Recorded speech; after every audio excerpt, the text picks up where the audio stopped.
안녕하세요. 은혜샘교회 성도 여러분, 최선종 목사입니다. 오늘은 7월 18일 전도서 5장부터 8장까지를 함께 살펴보도록 하겠습니다. 그러면 바로 1단계 본문 내용 파악하기를 시작하도록 하겠습니다. 1단계 본문 내용 파악하기를 모두 마쳤습니다. 이제 2단계 질문 만들기인데요. 8장 12절과 13절을 보면 한 절 차이로 되게 말이 바뀌는 것 같거든요. 12절을 보면 죄인은 100번이나 악을 행하고도 장수하거니와 라고 얘기를 합니다. 그런데 바로 13절을 또 가보면 악인은 잘 되지 못하며 장수하지 못하고 그 날들이 그림자와 같다 이렇게 얘기를 하거든요. 12절에서는 죄인이 100번이나 악을 행하고도 장수한다 그랬는데 13절에서는 장수하지 못한다 라고 얘기를 합니다. 이게 뭔가 싶은 거죠. 12절의 죄인과 13절의 악인이 다른 존재라서 그런 건가? 아니면 이게 뭐 번역이 조금 어떤 뉘앙스가 번역이 안 된 건가? 이걸 어떻게 이해해야 되나? 이런 부분에서 좀 의문이 생겨서 이걸 오늘의 질문으로 한번 잡아봤습니다. 네, 그럼 이제 3단계 질문에 대한 대답 찾기로 넘어가도록 하겠습니다. 3단계 질문에 대한 대답 찾기를 시작하도록 하겠습니다. 여기 이제 12절에 죄인은 100번이나 악을 행하고도 장수하거니와 라고 얘기를 하는데 13절에 악인은 잘 되지 못하며 장수하지 못하고 이렇게 얘기를 하죠. 그러니까 이게 뭐냐면요. 죄인과 악인이 지금 서로 다른 존재다라는 얘기가 아닙니다. 같은 대상을 가리키는데 이제 현실을 보면 그렇다라는 거죠.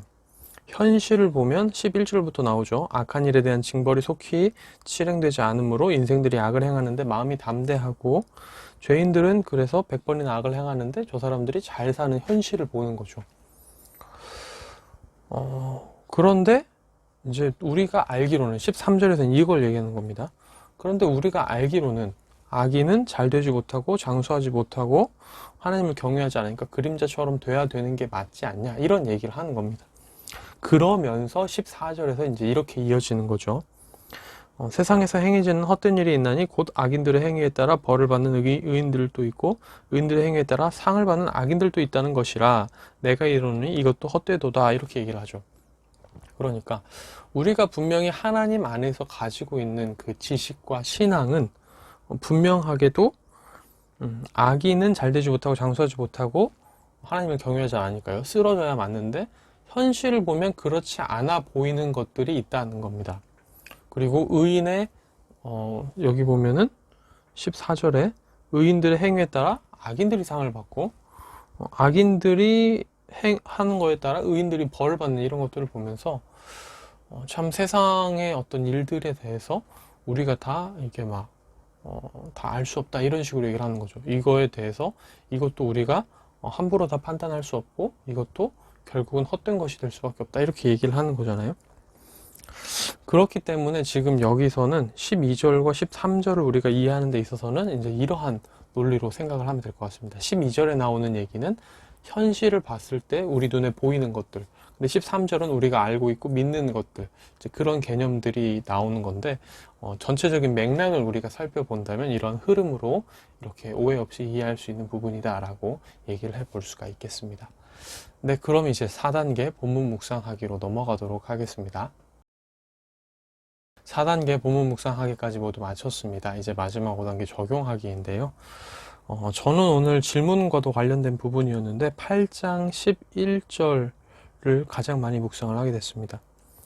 악한 일에 관한 징벌이 속히 실행되지 아니하므로 인생들이 악을 행하는 데에 마음이 담대하도다.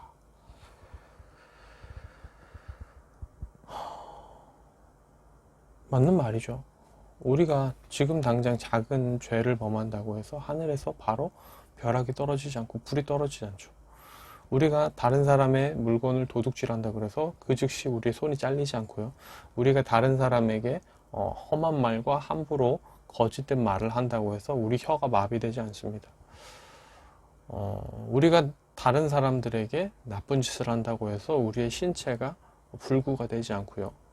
우리가 다른 사람들의 돈을 부당하게 취한다고 해서 우리의 돈이 순식간에 다 날아가지도 않습니다. 우리가 악을 행하더라도 그 악에 대한 징벌이 눈앞에 바로 나타나는 게 아니죠. 그렇기 때문에 사람들은 해도 괜찮네 해도 괜찮네 하고 계속해서 악을 행하며 나아간다는 겁니다. 그래서 악을 행하는 데 마음이 담대하다라는 표현까지 쓰고 있죠. 근데 우리가 분명히 기억해야 될 것은 지금 당장 하나님께서 우리에게 죄에 대해서 물으시지 않는다고 하더라도 영영 물으시지 않는 건 아니라는 겁니다. 우리가 죄를 지을 때마다 하나님이 우리를 치시면 살아있을 사람이 아무도 없습니다.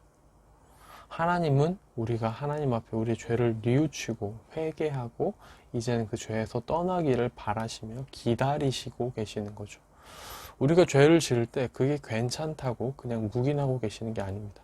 우리가 죄를 지을 때마다 사람들을 치면 살아있을 사람이 아무도 없기 때문에 하나님께서 미뤄두시는 거죠. 그리고 하나님은 악인이라 할지라도 하나님 앞에 뉘우치고 돌아오기를 바라시기 때문에 그들을 기다려 주시는 것일 뿐입니다.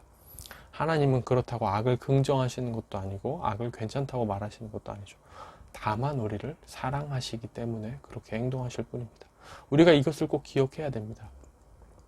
그리함으로 죄에서 힘써 떠나고 우리가 죽어 하나님 앞에 간다면 그때 하나님은 우리의 죄값을 하나하나 다 따져 물으실 겁니다. 지금 우리가 죄를 지었을 때 그 죄값을 물으시지 않으신다고 그 죄는 아무렇지 않은 것이 아니죠. 그 죄의 무게를 우리가 무겁게 느끼는 가운데 죄에서 떠나 회개할 수 있는 우리가 돼야 되겠죠. 이 부분을 보면서 혹시 내가 별 생각 없이 짓고 있는 죄는 없나 돌아보게 됩니다.